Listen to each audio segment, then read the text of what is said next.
ஸ்ரீமதி ராமானுஜாய நம. ஸ்ரீமதி வேதவியாசாய நம. நாம் அனைவரும் இந்திய நாட்டின் திருமகனாக நாம் சுதந்திரம் பெற்று 72 ஆண்டுகள் நிறைவு பெற்றுள்ளன. பாரத் மாதா கி ஜெய்.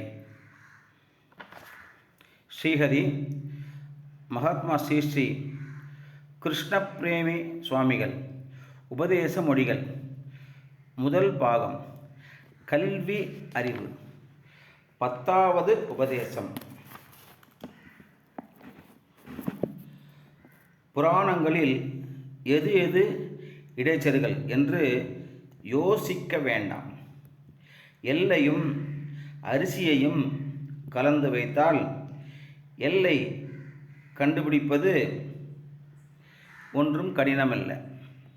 பகவானின் கல்யாண குணங்களுக்கு குறைவு வரும்படியான கதைகள் யாவும் இடைச்செருகல்களே என்று பரனூர் மகாத்மா ஸ்ரீ ஸ்ரீ கிருஷ்ண பிரேமி சுவாமிகள் நமக்கு உபதேசம் செய்கின்றார்.